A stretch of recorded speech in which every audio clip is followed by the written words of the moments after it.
Welcome to the Propaganda Report. This is Monica Perez. And I'm Brad Binkley. We are joined once again by everybody's favorite guest, Legal Man. Legal Man, how you doing? I'm doing great, thank you. That's great. You were way ahead of Get Your Home Gym Together, by the way. I mean, they don't have any weights at Academy Sports. They bought all the weights and people bought all the guns. Binkley and my husband both said that to me in a span of 24 hours. Like, we got to get some weights. I need weights. Sandbags and tree limbs. I've got tires. I use tires and combinations of weights. You flipping some tires out there? I've got a big tire I flip. I've got another slightly smaller commercial sized tire. I put a chain around it. I drag it around and push it and pull it and a bunch of different combinations. Yeah, I've seen some of those gyms where you drive by them and it looks like they got those just massive mega truck tires. They're out there flipping over up and down the parking lot. That'll get you ripped. Yeah, it's I like it. It's a slightly different kind of. I've lifted for years. I just got burned out on that eccentric phase, that sort of phase where you go down and you're not really. That's where all the injury is and inflammation. Yeah. It's just difficult. So, but yeah. Everybody needs to get their home gym because we're definitely going to go more restrictions again. I'm sure it'd be impossible not to. And it seems to me, I don't know if it's on purpose or not, it could easily be, that basically everything that's happening to us, from not going to the gyms to here out in California, the fires are keeping people indoors and keeping kind of a layer between you and your vitamin D. And these, so much is really, I was just reading that they want to repurpose some of the refrigerated trucks in third world countries that bring people dairy and meat and use them for refrigerated vaccines. I just feel like everything they're doing is actually making health worse. I'm a little worried about that. I'm worried about real health problems. Wow. Incredible. So one thing I wanted to ask you about, I was listening to a recent show of yours about the media, and you said something, and the way you say, I don't know why it sounds so much more credible when you say it, and my mother's like, Mom, you're crazy. You think everything's fake. Everything's fake to you. And then, of course, when Donald Trump starts saying fake news, now when I talk to my mom, that's fake news. Anyway, but I have always, you put it very well when you said, there is basically every single thing they tell you kind of has to be fake because the truth would unravel the whole scam. So I just wanted a little bit on that. And also I feel the same way even about entertainment programming, like stuff that's just shows. I can't even watch anything that comes out on Netflix or Amazon Prime, even if they call it a documentary. I'm just like, I can't stand propaganda of any kind, and it's all propaganda. Yes, it is. Well, as to the news portion of it and how they can never tell us the truth about anything, and that's sort of shin bone connected to the ankle bone is, the way people naturally, whatever they call it, waking up. I don't know if it's a great term. I'm not so sure I like it, but I use it too because everybody knows about it. It's, something triggers in people, and they for some reason, a story or something, they have a personal connection to it, or they have a reason, they start looking into it. And what happens is they start looking into it just like I did, years and years ago. And you start realizing, well, hold it, the official story's kind of falling apart here. And you start digging more and more. And then you realize, what the hell, this is crap. And then that normally leads to another thing where while you're researching that, you either think about something else, or there's another reason, or something comes up and you look into something else, and that leads to something else, and that leads to something else. And it's sort of, to me, it's sort of the inverse of that, which is the reason I can't tell you the truth about anything, is because if they told you the truth about one of these things, it wouldn't be in any way consistent with all the other crazy stuff that they lied about. And so people would be like, well, hold on, what? That doesn't make sense. And then that might actually set people off. But inevitably, you have to just tell this fantastic series of lies. It's crazy now. Just image is sort of a gigantic balancing act they're doing because there's so many lies. And it's an environment of complete fabrication and fantasy, and it's the entire environment is built on it,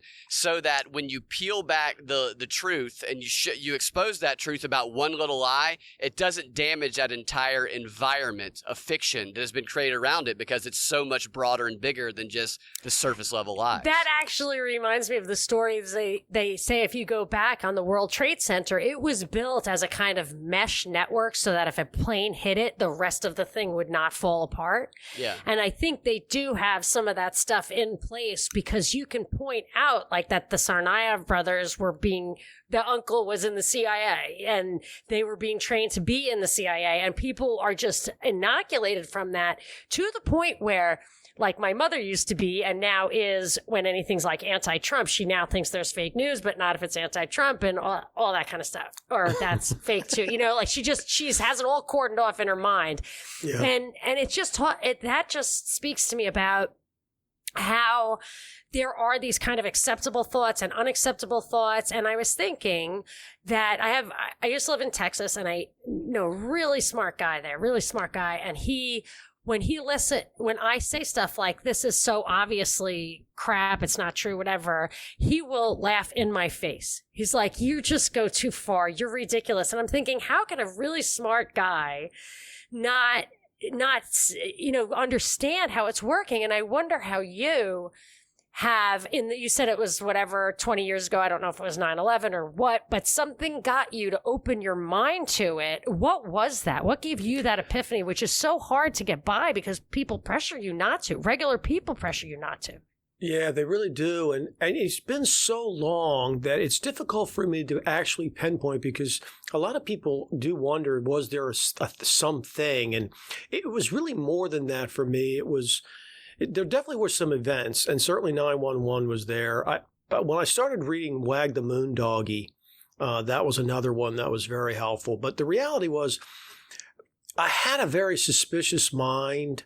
I have a need for things to make sense to me, and I don't really honestly care that much about people's motivations, if they're, quote, bad motivations or not. Most of the time, they don't matter that much to me, as long as it makes sense. Like, oh, okay, that guy does that because he's a real piece of shit. It's like, oh, okay, that would make sense. And then that's enough for me. But when I was growing up, there was no internet. And so I would literally look for things like I think I've joked about in the past. It's true. Soldier of Fortune magazine and things like that actually had classified ads where you could get material. And I would send off for stuff. And I was always just, nothing ever made sense. It just, to me, something fundamentally didn't sit right with what I was seeing and what I was being told. And of course, I never imagined how tremendously fundamental the lies were, but I kind of started peeking it out in bits and pieces. And I came to a lot when the internet came around. And it took a couple of years, really, for them to load stuff on there. But I saw an awful lot of crookery in the legal practice. I saw an awful lot of things that didn't make any sense with what I was being told and the way the system's supposed to work. And then by the time the internet really kind of got up and moving, which was a good 20 years ago, 911 really was, after about 6 months, I really started wondering, and just looking at the absurdity of the story of a plane hitting a building and then some office fires making the thing supposedly, quote, collapse. That was... And then Dr. Judy Wood's book. Yeah, Dr. Judy Wood's book, her book is just it's so amazing, really, because I can clearly remember seeing those guys walking around talking about, bringing them coffee out there, and it's their shoes are melting, they have to change them each day and all this crap. It's like, how can you stand around on something that's hot enough to melt steel shank shoes, which is just way hotter. It's way hotter than a grill. You couldn't just walk around out on a grill. You'd be cooked. You're dead. It doesn't work. And yet they said that their shoes they'd had melted. Oh, they'd melted this. It wasn't melting. And so that was kind of the very first really fundamental thing I realized, wow, they can tell a really big lie and I can be fooled. Well, that brings up an interesting thing. Oh, I want you to finish your sentence and then I'll. Yeah, for me, it was the realization that, wow, the scale of the lie that they can tell and that I can believe and be completely convinced is true was so startling to me at one point. I don't remember if it was the Gulf of Tonkin. I don't remember if it was, the wall coming down and all those Verona documents that got released. I don't remember exactly what it was, but it sort of coalesced around that 20-ish year time frame ago when I really started digging in on a, not going to say full-time basis, but so many hours and hours and hours and hours and hours a week I would spend on it. Well, I want to use that to leap into a really big thought that I've had lately, and I wanted to get your thoughts on, although hopefully I can articulate it in a way we can all grasp quickly. But when I think back at the narrative I've heard about bringing the vernacular to the Bible or the radio in the 20th century and then the internet, I feel like these big changes in media are always sold as being really democratizing. They're really meant to empower the people, inform the people, right? And of course, I think they're all scams. If you look at the vernacular, it just destroyed the church in favor of the kings, I think. And the radio obviously was just a propaganda thing. And all this stuff does actually bring with it revelation and revolution. It actually does inform the people and really destabilize society, only to come on the other side. Like every revolution I can think of, the American, the Russian, the French, where very quickly thereafter it's hijacked by a bigger, badder power who just puts the power in either somebody else's hands or more concentrated. And I feel like that's where we're going here with this.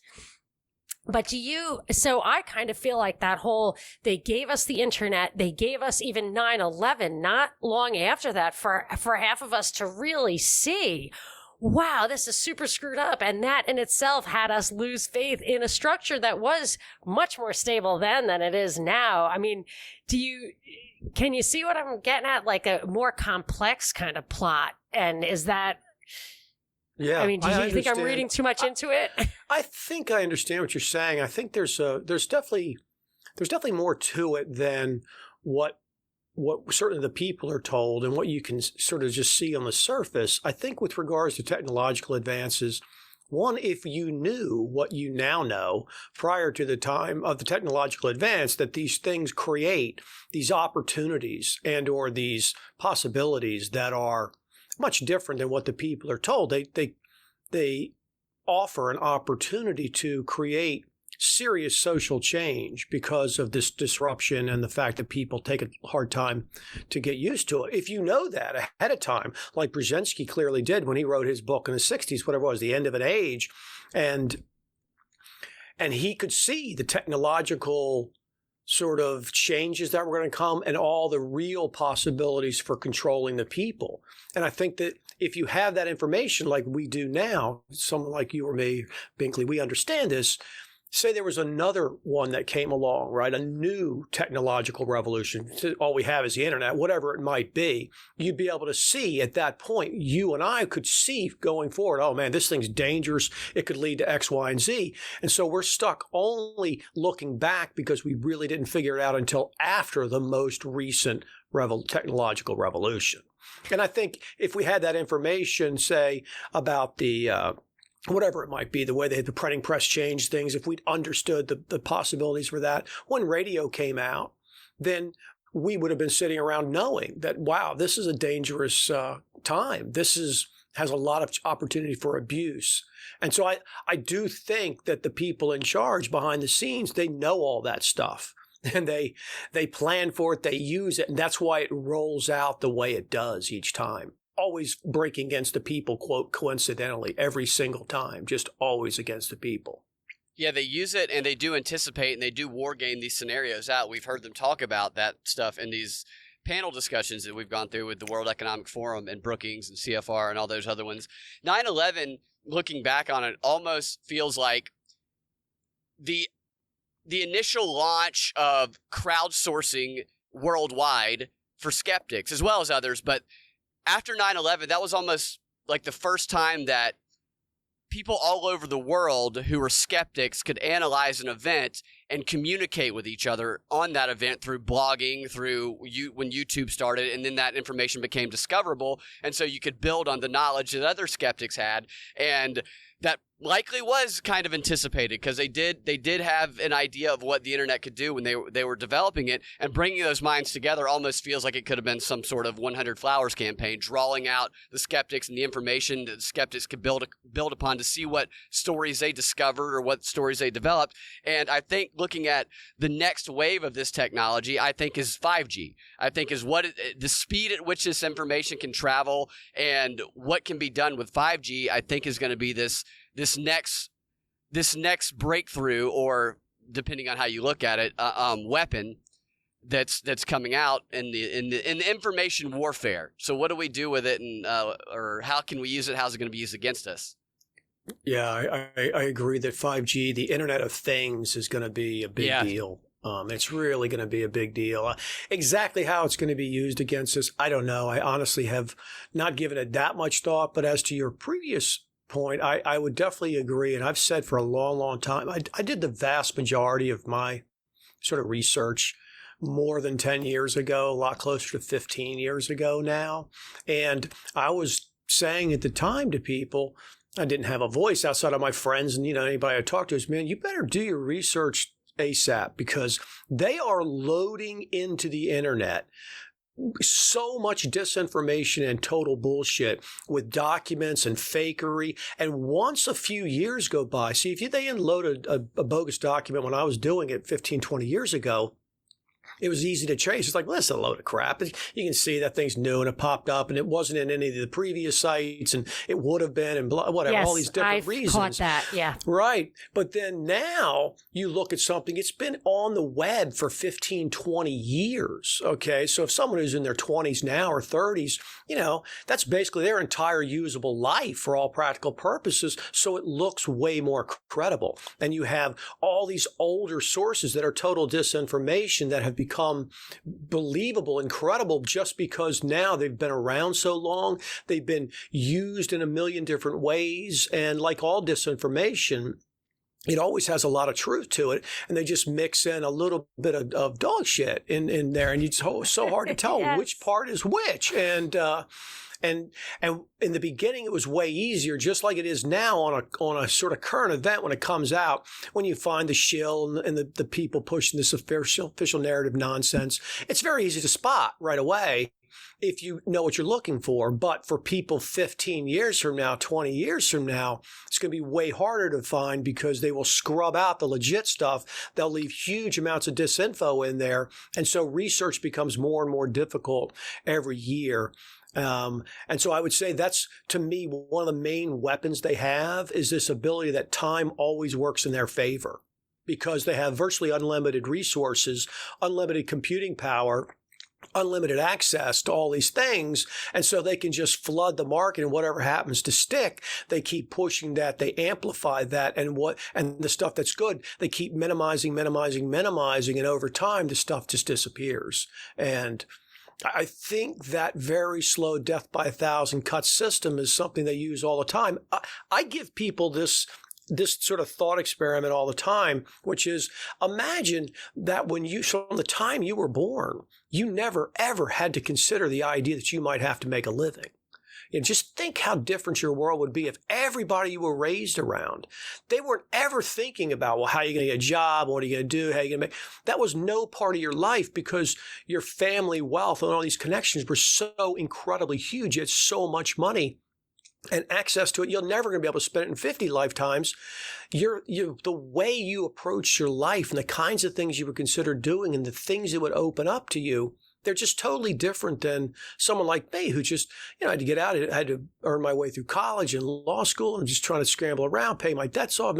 I'm so bombarded by just trying to make a living. It took me the first 15 years of being an adult to even have any kind of time at all to start looking into it in any serious fashion. And those people have been raised from the time they're little, generation after generation, who's never had to consider, how am I going to make a living?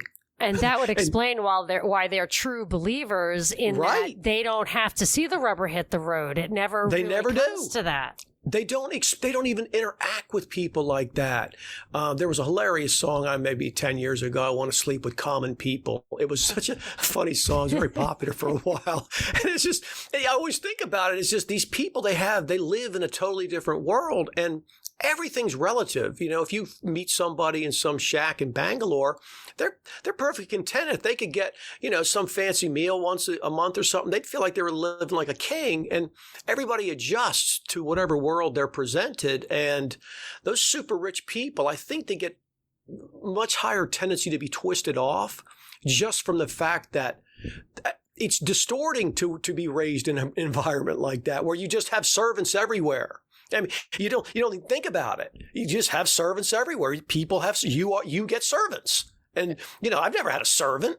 Yeah, and that's why I feel comfortable. That's why I think people don't believe the way that those people who live in such a different world act, because those elites and those people, they use their propaganda to make everybody else think that they're just like us. So people aren't even aware of that world to a certain extent. I was in a commercial years ago where the director came in, and every 5 minutes, he's just throwing money at somebody to go get the most minuscule, unnecessary thing. It was unbelievable how much money was just being wasted. I'd never seen anything like it before, but that's the world that he grew up in. But to your point on the age of stuff on the internet, giving credibility to it, that's a technique that is documented in the CIA training manuals, OSS training manuals, the psychological warfare training manuals. One of the tools that they use is forged documents that look official, that are leaked. That is a strategy for disinformation that they train their agents to use. That in the use of rumor and propaganda. So all of these things are tools and weapons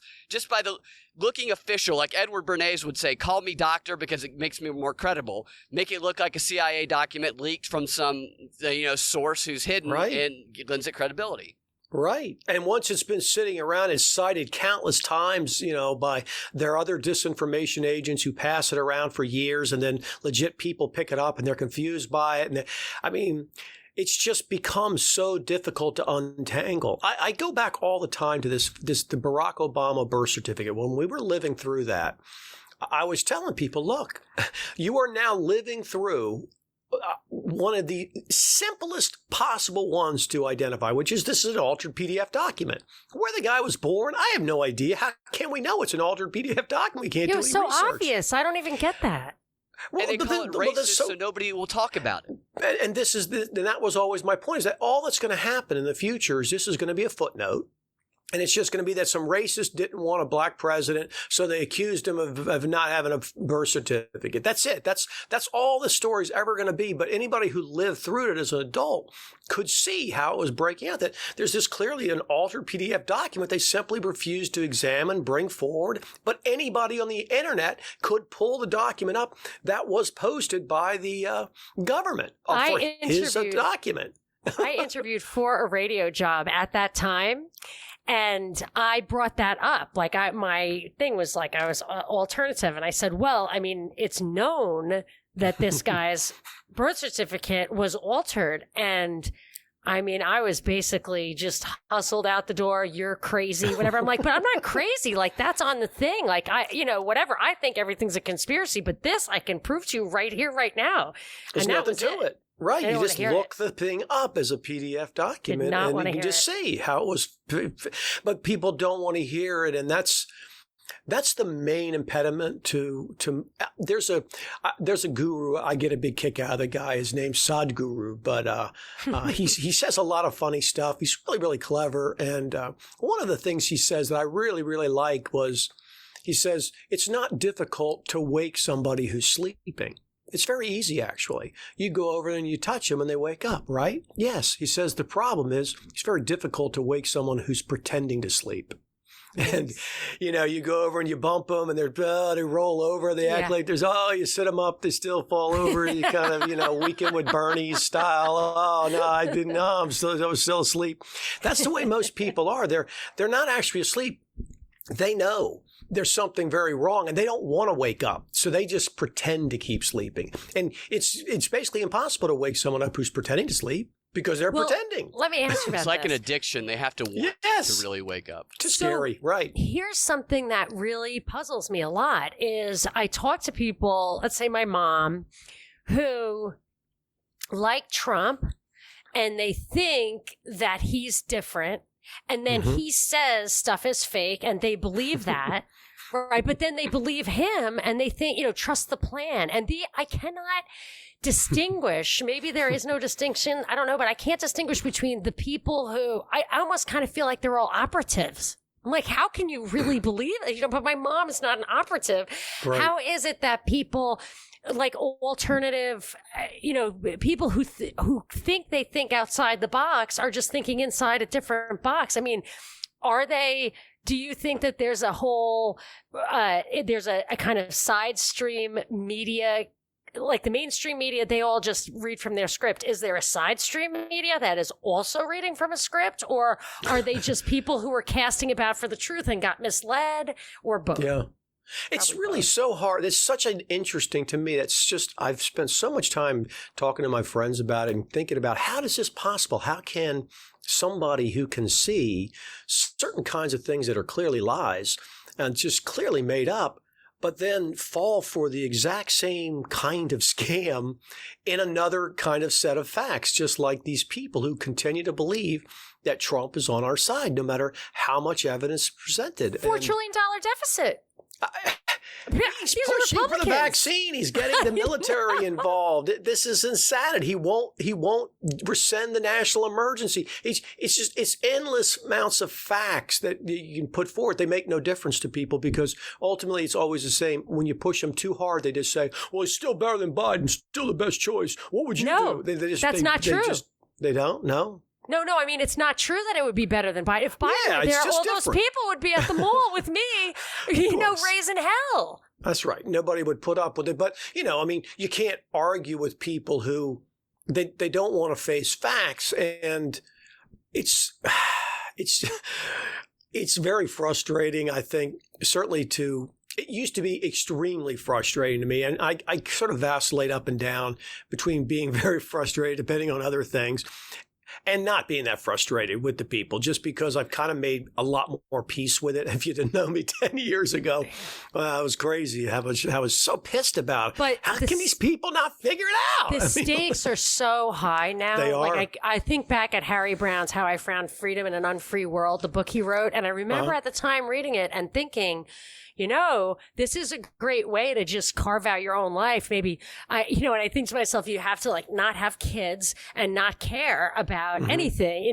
Maybe that's not a great, people who don't have kids do care, but I'm just saying you have to like really insulate yourself from caring about the world. And I even felt when I read that, and I love him, that we kind of have some moral obligation? Like my mother makes fun of me. God's up in his heaven. You should just not worry so much. I'm like, yeah, but did he put us here so that we could just wait to die and like, to hell with it all, right? I mean, or are we here to actually try to defend? Because there is a really sinister plot afoot. If you look at the Event 201 guys who planned this, and they're the same people, World Economic Forum, who are planning the Great Reset, and it's not just 5G, it's 5G with technology and biology merging. That's what they say they want. I mean, this is... Maybe we can just relax, Binkley one. But did you have a comment on that? I know that was something that was interesting to you. Yeah, I think a challenge is that we're all living in Plato's cave, and there is a light that is shining out from the outside into that cave, and people will seek to follow that light and to exit the cave. And the people who control the information, propagandists, they are aware of that, and they are aware that people will seek that light, so they seek to intercept that journey, to co-opt that journey out of the cave, to shine artificial light, to divert away from the actual light, and to put them on a path of wokeness that they believe they're waking up, when in reality this artificial light that they have co-opted, and this journey they've co-opted, is just leading them deeper and deeper into that cave under the guise of believing that they are walking out of it. If that makes sense. It's intercepting the journey out of the cave to lead people deeper into that cave. So it's certainly going on at some level. For me, I just think the most difficult thing for most people to believe is that there are people who are so different than them. They're just so different than them. These are people who truly, they can never get enough.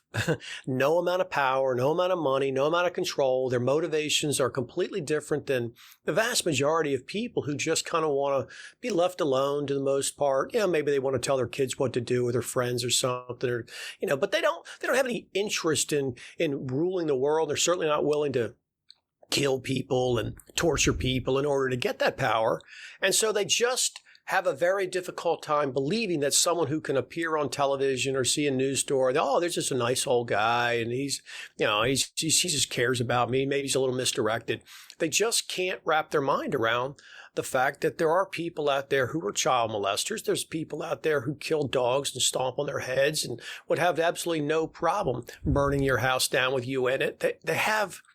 There are people like that out there, and there are a lot of them who are in very, very high positions of power. That's just something people cannot accept. And they will accept the pictures that are painted in the past. And I think of Klaus Schwab, who's the World Economic Forum guy. I don't know if he's the guy or if he's just the face. I don't really know. But it reminds me the way I think of what he's doing with the World Economic Forum, which is very shiny, has chrome and neon. I think of it. That's how I think of it. It's like he wants the whole world to look like an international airport terminal in Europe, and that, you know what I mean? Just like very clean and white and, whatever, shiny.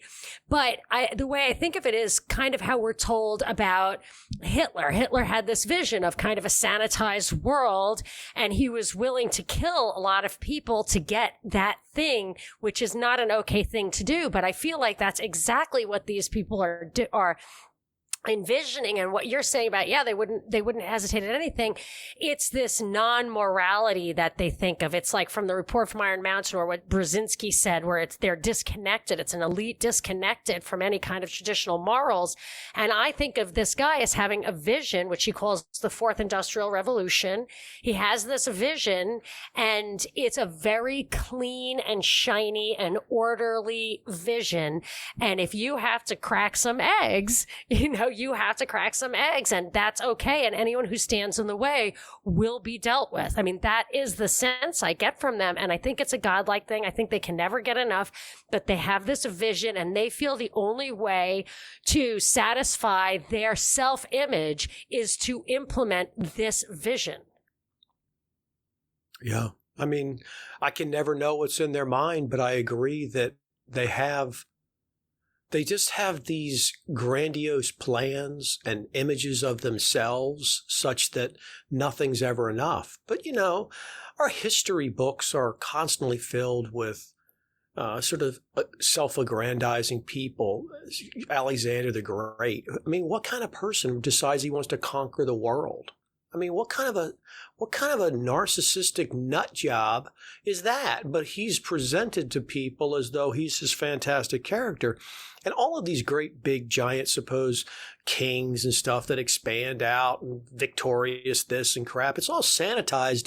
You're not seeing the guy getting his arm chopped off and head stomped on in the field by the thousands and thousands, and all the people who are being left with no father and lost their husband and their homes are burned down. You don't see any of that. You just hear about the glory and the amazing this and that and the expansion of the kingdom. And, they teach everybody in those kinds of words, and they have in the movie too. They have it in TV shows. Everything's this sanitized version, and the individual's never seen. It's no different than why people believe in these absurd sort of liberal economic theories. At the broken window, the people don't see all of the things that would have been there had the window not been broken and fixed. And it's the same thing. You don't see everything that would have existed if these guys hadn't rolled through and excuse me, and changed society. And they just pitch them as these great heroes. And I think a lot of people just can't accept that there are people who actually do it. to your point, Monica, they do seek out, and we heard some of that in the World Economic Forum from supervillain Klaus Schwab, who is a literal supervillain. If you look and listen to him, He looks like one. Yeah, if you the way watch he our sits, he's just videos you think of it. that the floor's going to open up and a globe's going to rise up. It's and like he was the mini-me guy who's the Austin Powers was you couldn't write a modeled better after him. supervillain. Yeah. And Dr. Evil. this merging Yes, with exactly, Dr. technology Evil. and 5G and the promise of a superhuman type existence is something that they pursue that most people have never even heard of transhumanism. Right. Right. Oh, I wanted to ask you something, legal man, about this. May I? Was that a question, Binkley? No, Can I go? was just commenting. I was connecting Yeah. that to what you were saying earlier. Yeah, I did want to hit on something a little bit outside of the pure current events kind of thing, in Sure. that I did get the Forbidden Archaeology book that you recommended. Oh, yeah. And I've already read a couple hundred pages. It's really, really great, totally gripping. And it was different from what I expected. I expected it to be like the forbidden history stuff about aliens and that kind of thing. But it was so well documented. You're absolutely right about all told you. these finds, all these archaeological finds that Right. completely disrupt the timeline that we're told. And it went right hand in hand with many articles that have come and gone, just flashed across the screen, never to be heard of again, but I made Right. mental notes of them, where they say, well, oh, we thought this was another subspecies of human beings, but ends up that was just somebody who had like big eyebrows and it's really the exact same person. And every one of these things disrupted my idea of what their story, their narrative of like evolution of human being was, because there's really no missing link. And this guy said that there was evidence of the kind of modern man possibly millions of years ago, which Right. really speaks to the fact that, to the possibility, which I think is true, that human beings are truly distinct from animals in a really significant way. And that just blew my mind. And I can give you questions, but I'd like to hear, what you're thinking. Yeah. Well, excuse me. The book is fascinating, and I do think that there's an awful lot of, like I said, it only takes one of those items to completely blow up the narrative. Just if one of them's true, and he's just got example after example. And for me, there's a substantive material difference between the way people are and the way animals are at a certain level. Now, animals have an incredible amount of different sort of abilities I suspect we have, but we have lost or have lost the ability to use because we live so detached from nature. But yeah, I think that clearly there's something very special about people, their ability to reason. There's all sorts of theories. I've read esoteric theories that are, I think, pretty interesting, and I tend to suspect they're probably pretty right. But I was going to ask you that. What's an example? What's an Well, example of something that you think makes sense? I'm not asking you to stake your claim, but I just give me an example and expand my mind a little bit so I can mull it over. Okay, well, there's a book. It's called The History and Power of Mind, and it was written by Richard Ingles. And the thing I like about him is he still doesn't have a Wikipedia page. He was a lawyer, and he was an occultist, and he was married to an occultist. And they just both disappeared, kind of like Yuri Bezmenov, just kind of disappeared one day. But his book was fascinating. He ran an occult school in the West for about 7 or 8 years before World War I, and people will read the book, a bunch of kookery, whatever. I think there's the generalized explanation is that you have, in effect, two kinds of minds, and the biblical story of the Nephilim, the large people mating with the females, was this sort of allegorical tale of once humans had evolved sufficiently in their minds, then a very different kind of mind that had been evolving in a subjective plane joined with them. And that's your intuition sort of joining with your rational fear mind. And the entire sort of game being here as a human is to get control over that fear mind. I liken it to being abused as a child in an alcoholic home or something, where you'd be terrorized by it, completely terrorized by it at all times. And people just live in so much animal fear. And the idea is that you have to be able to overcome that with a higher mind. And once you do, then you can control your rational mind. And it's the joining of those two things together. The animals are there. There's people out there that also don't have that. And you join them together, and then you have a much higher level person who then has to go on and evolve.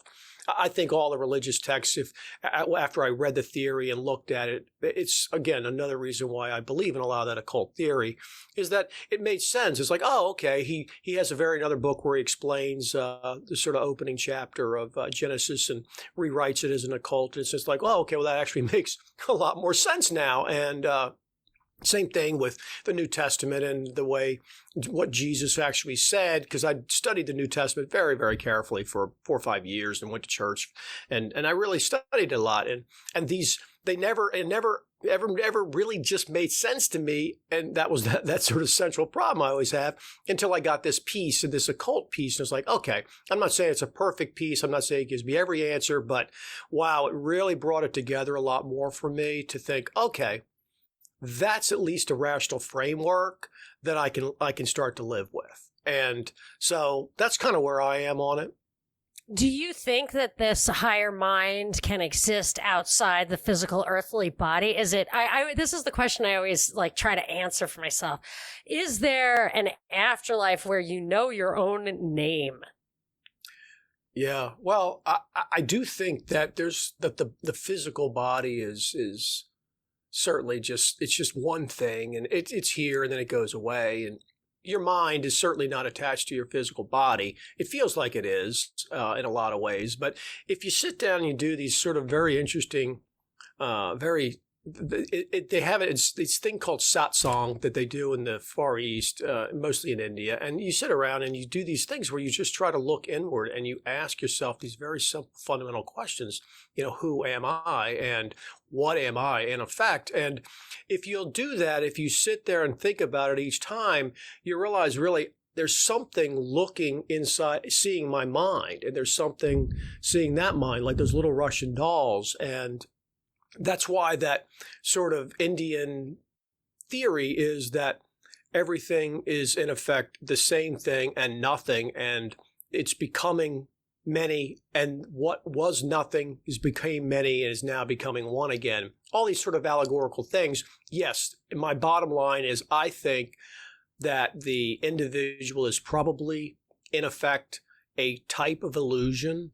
Ultimately, does it matter when it comes down to living your life as a practical matter? For 99.99999% of people, they're not going to give a crap. They're going to say, legal man, you're nut. Who cares? I still got to pay my taxes. Still got to go to work. Mm-hmm. This is not a discussion of what you do as a practical matter. How do you make money? How do you do? It's just a more of a theoretical, intellectual conversation about what actually am I? What am I? Am I my mind? Am I my body? Am I my mind body? Am I a spirit? Am I something else? Do I float around afterwards? What actually is it? And they approach it in a very scientific fashion. I know people see them, they put something, they think they're snake charmers, and they think they're goofballs, but actually the guy they base it on, Shiva, from 70, 80,000 years ago. A very interesting story he was, but you know, he was very scientific about it, and all of their stuff is very scientific. It's not something that they ask you to accept and believe. That's not even close. They demand you experience, and you can't move on. And so it's not a matter of believing. You have to find the truth yourself, and they go about it in a very scientific way. I was thinking, I have never found an explanation from science that explains consciousness. You know, they say, well, your consciousness is your brain, but the consciousness itself cannot be explained simply by the physiology of the brain, I think. And then also when I was reading yoga, I took yoga. I was doing yoga for exercise, and I thought, man, somebody really cracked the code on the body. Let me look into this. And I was so surprised to discover it was a spiritual thing. I started reading this Yoga Sutras, and it was so interesting. And then I also was trying to figure out, have we made any progress on the question of the existence of God since the Greeks? And really, scientifically, I would say know, except for that some of the tenets like life cannot come from non-life, order cannot come from chaos, kind of supports the whole thing. Quantum theory supports free will. But the one thing I took away from the yoga, the actual reading the stuff, was from a Swami Satchidananda, that the question of the existence of God is both unanswerable and irrelevant, because the answer for happiness or fulfillment here is the same as we are told it would be if you were preparing for the afterlife, which is to free yourself from the material desires that torture you anyway. So it's kind of funny that I feel like that it's maybe Gnostic or something, like where you actually the answer you need, to the extent that you need it in this context, is there for you to just find from self-examination. But I don't know, that's Love Binkley. You have something on that too, right?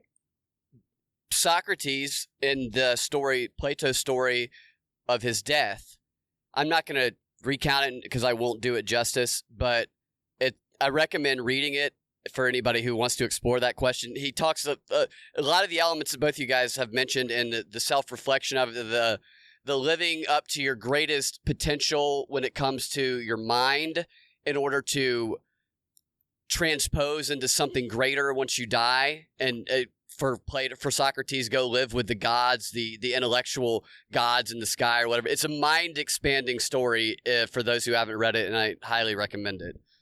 Because it's Socrates talking on the existence of God. It's just, I mean, it'll change your life. I haven't read it. I'm so interested. I think I started to just see if he got a real answer for me. What did you? Yeah, he's got an answer. Okay. His journey is to transform, or to go up into that higher being. That's what he is living his life for, his intellectual life for, his trying to be his best self mentally and cognitively. His mind. He's all about, you live the right life, you get your mind the sharpest as it can be, and we see the way that he does that, and then you go on to this next life to live with those. You get this reward from doing this. I've actually wondered if that is the purpose, is that this life is just such a struggle and it's bewildering. And then maybe that's because when you have when you've completed the journey, then you're done here. So nobody's here anymore who's really figured it all out, and that you're preparing for that, that transformation. I don't know. Now we're getting out of even my realm of having reflected. Well, I'll just say a couple of things real quick about that, even though it's an extremely esoteric topic. There's a big distinction between the Western schools of occultism and Eastern schools of occultism. You guys were just, in effect, touching on it. The Western schools are much more about sort of perfecting your sort of individuality, your sort of mind system, where you become a greater and greater mind, and then you move on.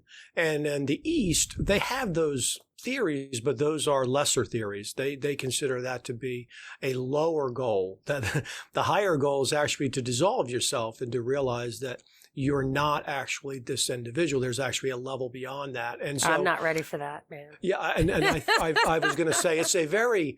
It's a I think, if you put a gun to my cat's head, I'd say, yes, the Eastern school's right. But it's a very difficult one for me to accept, because you're forced, your life becomes very challenging to find motivation, to find goals, it's confusing to somebody like me who was raised in such a Western sort of mind. I think it's it might be very difficult to let it drop.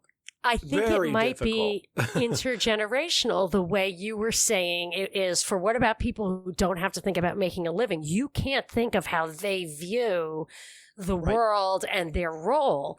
And I think that's what I thought with yoga. I actually tried to adopt some of the principles, like don't worry about stuff anymore. And I'm telling you, I forgot to make my kids lunch. I missed planes, Right. I would take pleasure in washing the dishes, but it would take me 2 hours, because like every dish I'd be like, wow, look at that. So well, it's not really, not really what they say.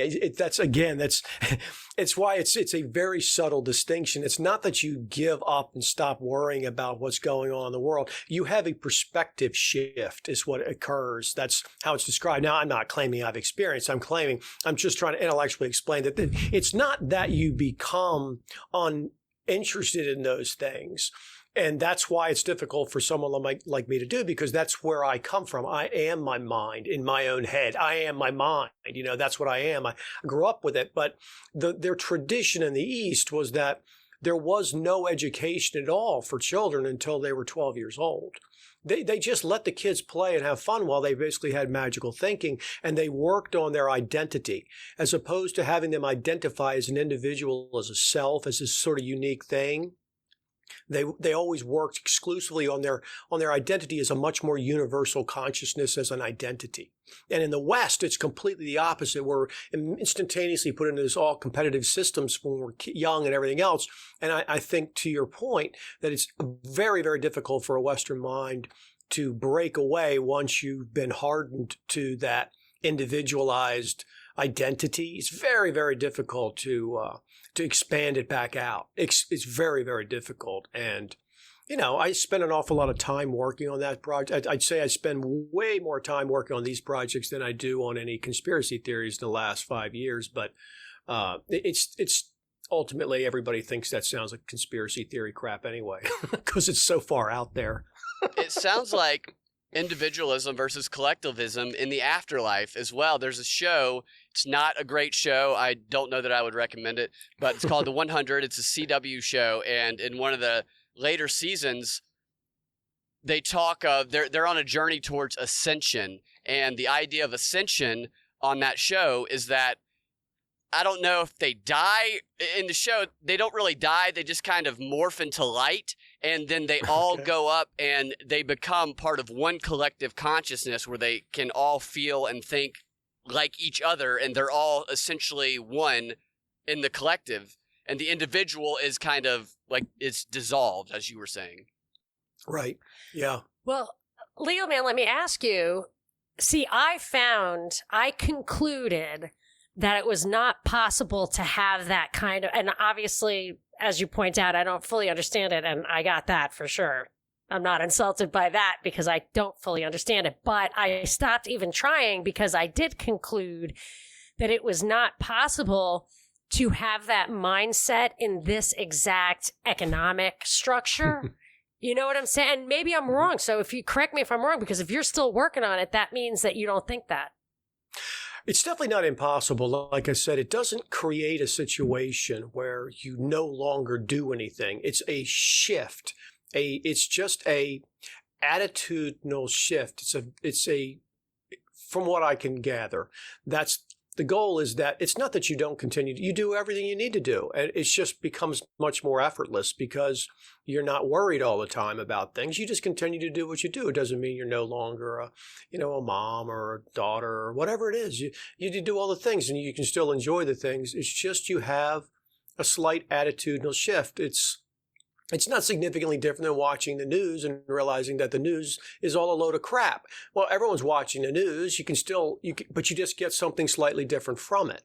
And so I think for me, the goal is reasonable, but, I think it's difficult. It's a hard one to overcome. I got to say, I found a lot of parallels between the fact that so many things that were presented in our regular sort of phenomenal life that we experience, the news and the people and the education and the work and all that crap, and what a load of crap it all is and how it's just fundamentally not true.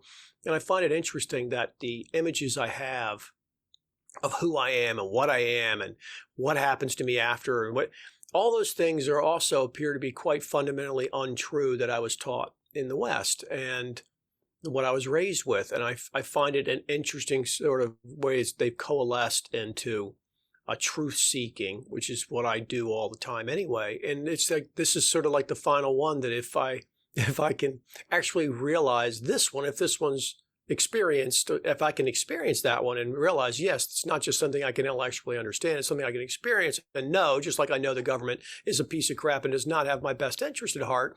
If I could know it as solidly as that, well, then that would really kind of be the end of the searching. I think it would be a very peaceful place. I feel like there's a big barrier to that, and not for you, but in general, why it's very hard to make that leap. Well, one thing is that I read Mother Teresa's "Come Be My Light." Whatever you think about Mother Teresa, I don't know, but it really taught me something about the self, and that goes to the yoga stuff where you have to really divorce yourself of self in order to accomplish the outer thing you need to do. In my case, raise kids. Like, you really have to take yourself out of it. Even if it's like, I want my kid to be this, that's you. And you got to take yourself out of that.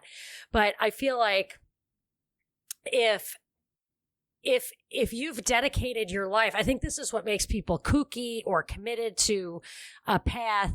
Once you're 60 and you've done everything in your life to support a certain worldview, even if it's like the government's good, or like this COVID thing, like it'll be very hard, I think, for people to deal with the psychological fallout of realizing that your life is a lot. Like, at some point, I think if there's a chance St. Peter might say, hey, you paid taxes to those murderers, go to hell. And I'll be like, you're right. I did think of that.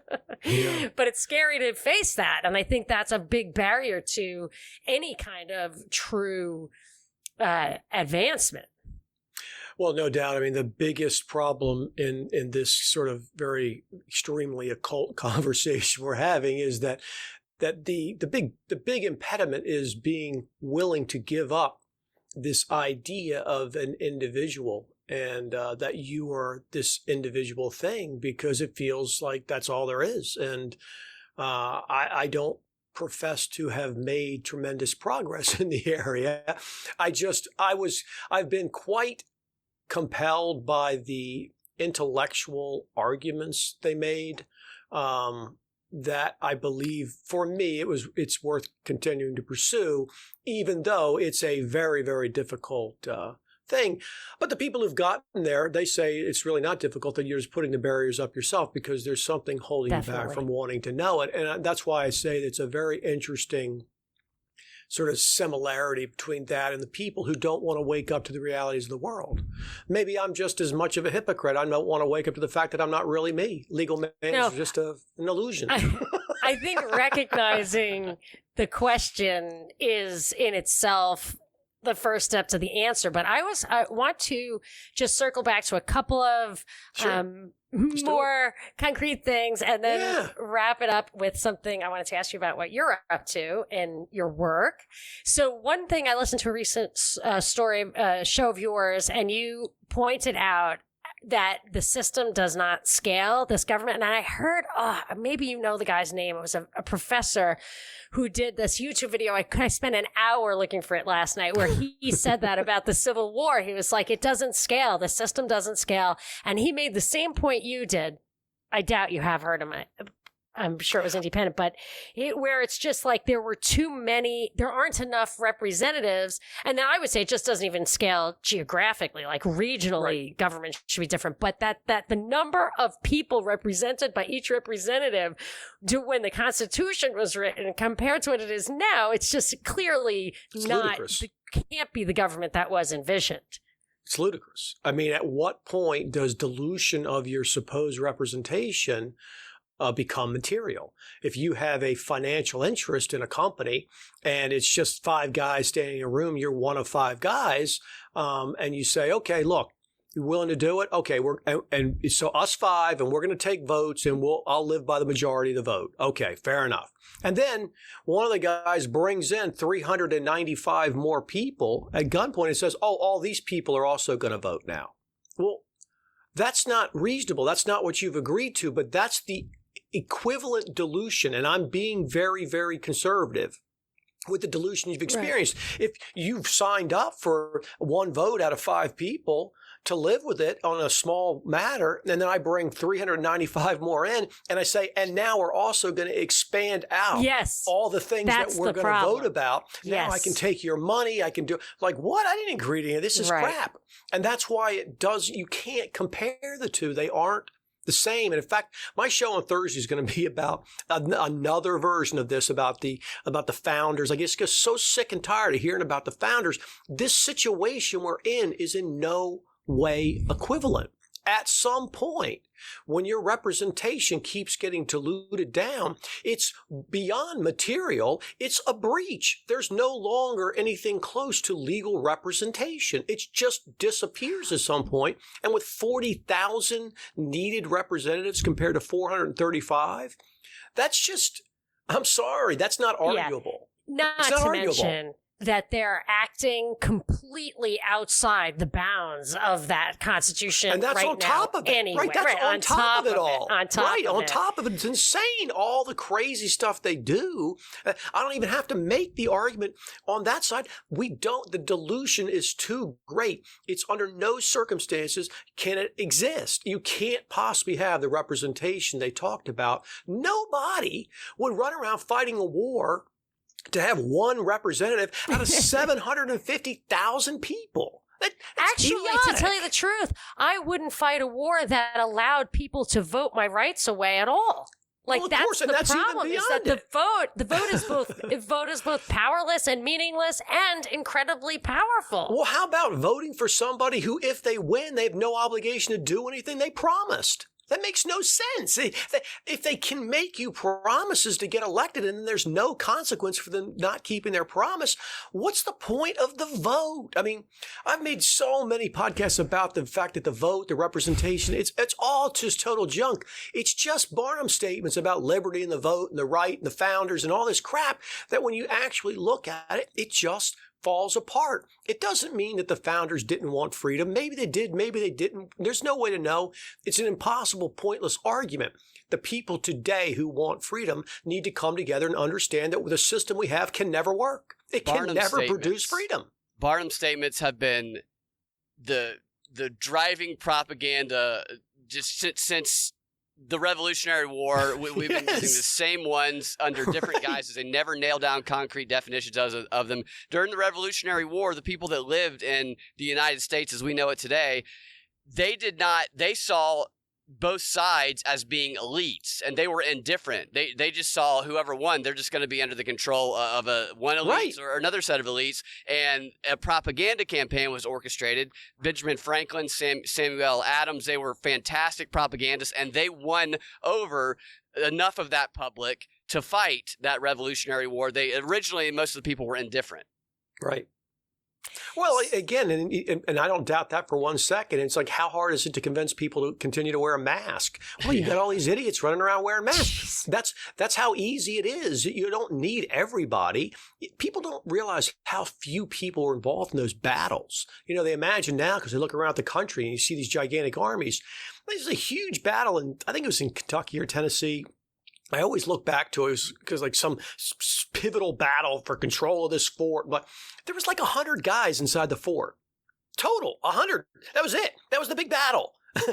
They had 100 guys in a fort, and they had some Indians that came after them. And, you know, that's a minor skirmish of nothing. But when people are not given the sort of details and have to confront the actual crazy facts, like the 40,000 representatives that would be needed in Washington to even have the proportional representation. When someone's confronted with a fact like that, it has an impact. I mean, anybody can relate to the idea that there's a huge difference between 435 and 40,000. That's just, they aren't the same. And what do you say about it? It's just going to get worse as you get more people. It's just going to get worse. It's just psychological at this point. The whole thing is psychological. And the fact that they are going to actually unroll, I think they're going to call it COVID-21. They're going to unroll another one. And the evidence before your eyes is not going to be any greater. So it's just, all of this is just psychological. And I absolutely think that people are willingly not looking at the truth for whatever reason. I do not know. But this brings me to my final subject. I was very excited to hear about that you are putting out more content and that you're going to do a Patreon thing, especially because people can actually, if at the very highest level, get your personal opinion on stuff. Yeah. Yeah, I mean, I kind of reached a crossroads, decided I'm going to try to monetize the thing because I spent a lot of time on it. A lot of people like it. I have some other ideas for some interesting shows. But one of the things I put in there in that account was this idea that they'd be able to actually bump up and get a consult with me for an hour. And having experienced huge amounts of people calling me over the years, one, most people don't know how to find a lawyer.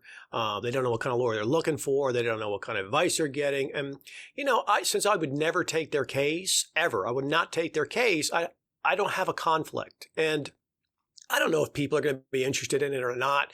Most people probably won't, but if they would take advantage of it, it would really be a wise move on their part. They could probably save themselves a lot of time and trouble. But that was just something I decided to put in there. And I have some ideas. I have a couple of friends who are really, really knowledgeable, and I've known them a long time. And just like I know a lot about law, they know a lot about their areas. And I want to put some of those in. I want to have some conversations, just kind of like your show where you actually have, interesting people on there. I've got the opportunity to do some of that as well. And so I'm going to put it in there. It's not like I'm going to stop making my Thursday show, and I'll put out some bonus shows periodically, but I'm going to start putting more stuff in behind the wall. And I'm sure people will be like, "Oh, screw you, legal man," and all this other stuff. There's people who apparently think I'm just supposed to just donate my life to whatever cause they happen to like, waking people up. I've been trying for years. A lot of people don't want to wake, just like Sadhguru says. They're pretending to sleep. And it's so cheap. I mean, come on. These same people would complain about $10 a month. They'll go out and blow money on all sorts of stuff. Hell, you can't even go to a bar and have a drink for $10. This is how I think about it, is that you actually have expertise and can speak from authority. What Binkley and I do, I feel like we just read the news and give you our best interpretation of what's going on. And it takes many hours a day, and everybody can't do it. But if everybody chips in and pays for 1 hour, of our time, then everybody gets to appreciate it. But you actually bring a lot of expertise, which many people who do podcasts like us, whatever, I'm very nervous about speaking with confidence on things that for me are just my opinion from some research, but you do have some professional expertise, if only just to give people the right direction, because they really are totally clueless. I'm not trying to blow smoke up your butt. I'm just saying. No, they are. They really are totally clueless. It's a valuable experience. And I mean, I actually went to a lawyer. I needed a lawyer once, and the guy took my money. We went out to lunch, which I'm sure he charged me back. Really took a lot of money. I mean, 1 hour, right. And it was probably 2. And when the issue I had actually started becoming a problem, right, ends up that he was on retainer for the other party. His firm was retained by the other party. So I had to find somebody else, which cost me valuable time, and I had to pay him. I was absolutely, I'm still pay him? That wasn't a conflict furious. Well, what are you going to do? Am I going to go sue the guy? I can't sue the guy. Just talking to somebody about suing the guy would have cost me more than it cost me. But I'm saying, if you know somebody who can tell you the kind of lawyer you want to talk to, or what, if it's not even worth your effort, like that's a big one, because a lot of stuff you ain't getting nowhere anyway. Yeah. And that's it's really true. I mean, it seems like it's just, I'm doing an infomercial for myself about it, but it's not. It's legitimate that, people, they don't understand that the vast majority of these types of things, when people call me about other stuff, is like, look, there's really no good legal solution to this. It doesn't mean there's not a theoretical legal solution. You go to a lawyer and you're ready to write a check, they're going to find ways to use that money up. And that's the difference, is that most of the time, the way the system works, what people need is not really legal advice. And in typical fashion, the Ferengis have made all these distinctions between legal advice. What does that mean? What does Ferengi mean? That's what does that Star mean? Trek. I know it's from Star Trek, but what does he mean the by it? The Ferengis have the rules of acquisition. Acquisition, yeah. People should go look at the Ferengi rules of acquisition. It's just a shorthand way of referring to the people who run things. I didn't watch Deep Space Nine. Yeah. I'm a huge Star Trek fan, but I had to. I think I got too busy. I think I got a real job. You can look it up, but he's always running a scam. The concept is that if you give someone legal advice, in fact, the Texas Supreme Court has a little manual that they've put out that describes the difference between legal advice and information, because clerks and other people in the courts and the systems, they get asked questions all the time, and they obviously can't give legal advice. But legal advice is really actually fairly limited, and that's advising, meaning suggesting a course of action to somebody, telling them what they should do under the circumstances. Well, that's really not something I would ever do for somebody unless they were really a long-time client. What people need is they need to understand the way the system's put together. They need to understand the kinds of choices you're going to be put to, and the upside and downside of those kinds of choices, and where they really lead to, and whether or not it's even worth starting to dump money into it. Yeah, and they're not. Yes, they're not intuitive. It's not, no, those things are not intuitive at all. And they're totally not logic. They're not justice. Yeah. I mean, I went to law school, and I still, when I had that legal problem, I was amazed. I was like, well, just do this and that'll demonstrate that, this is the way it really happened. And I did end up getting a really good lawyer, and he was just like, do the exact opposite. And he was right. I was like, really? The exact opposite? It's like, yes, put your instincts at the door. Right, because when you understand the way the system's really set up and what the system's actually set up to do, what a lot of people think is, I'm going to get a lawyer, we're going to file a suit,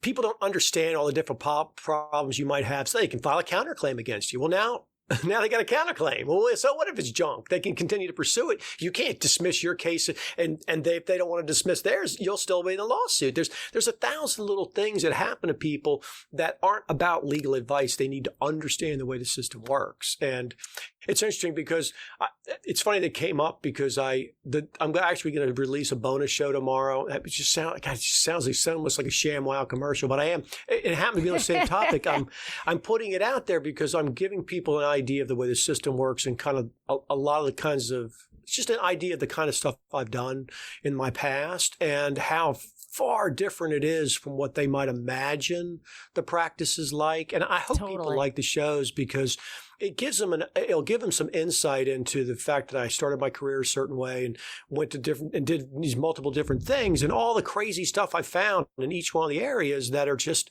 it's so different than what I even imagined as a lawyer it would be when I got into it. And then certainly what someone who's a layman looking at it from the outside, getting fed stuff from media and news about what the law is all about and how it works. It's just so totally different. I mean, what is your Patreon called? It's just patreon.com. It's just /the Quash. So it's the super Quash. easy to find. I was looking for Legal Man. Yeah. No, it's just the Quash. It's in my show. Yeah, and, I see it. So yeah, I was people looking just for put it in the Quash. The Legal Man he's just my character, and the Quash is my show, and maybe eventually Legal Man will be, everybody will find out who Legal Man is. I'm sure people can look it up easy enough.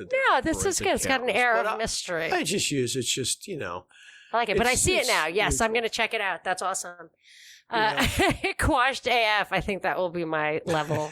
I think that's the tier I'm going to go to. That's the beauty. You just go in, you can do some stuff if you want, and then if you want to bump up for a month, you can, and you bump back down. And, and then, like I said, most people like everything, like we know in media and social media and everything else, vast majority of the people are never going to be participants. They're always just going to be observers, and they won't comment, they won't call, they won't do anything. And a lot of people won't ever join either. And, to the extent that's fine, that's fine. Everybody gets to make their own decisions. Well, let's just hope that it's worth your while, because there are some times when only an episode of The Quash will really hit the spot. When you come in and you're pissed off at somebody, you're like, see, exactly. Everybody knows I'm right. Sometimes it's like vicarious venting. There's a place for it. It's very important, and it's the confidence. The other thing is, it's really fun. I'm going to do some shorter shows. I try to keep the Quash itself as a somewhat brandable item in that it's out in the public, and so when people go to listen to it, they kind of generally know what they're going to get. But inside there, I'm going to have some more freedom to do some shorter shows. I'm going to do some more news-driven kind of short pieces. Things like that, where I can do a quick thing that takes me 5 minutes or 6 minutes, and I can send it out to the members themselves, as opposed to having to sit down and actually do a show that's going to come out and have to kind of think about it in those format. I will have more flexibility inside there, Yeah, for sure. Well, I'm going to be a member real soon now that I actually found it. That's good. That'll be number 2. Yes. You and my mom. No. You have a mom too. Yes. So She sounds a lot like yours in a lot of ways, to the extent that I love my mom and I go see her fairly often. We have a lot of spirited discussions. And I think the Quash has actually opened her mind to a lot of things that I've told her for 20 years. But, it's a lot different when you sit down in a sort of formal format and you just listen to somebody like it is on the radio, which is what these podcasts like y'all's show is. It's different. It engages your mind in a different way than it does just to have a conversation with somebody. It just does. What it is, I can't explain it, but it does engage it in a different way. Yeah, well, it's definitely working. You're getting the people's gears moving in there, and it is always a huge pleasure to talk to you. You are really... Boy, are you a fan favorite here? So I guess everybody feels that way. They really like a little longer format to get to know you. So you are always welcome on the show. And I do wish you luck in that endeavor. And we'll talk to you sometime after the election. And oh, yeah. Not that it'll be interesting to quibble about the details, but sure. I think the direction will be the same. However, whenever we get a result, we may not get one for. Yeah, right. Talk to you in February. President Pelosi. Yes, it'll be entertaining for sure. I'd love to do that. It will. Okay, well, good luck, and I'll see you on Twitter, Legal Man. Okay, thanks so much, guys. Y'all have a nice day. See you later.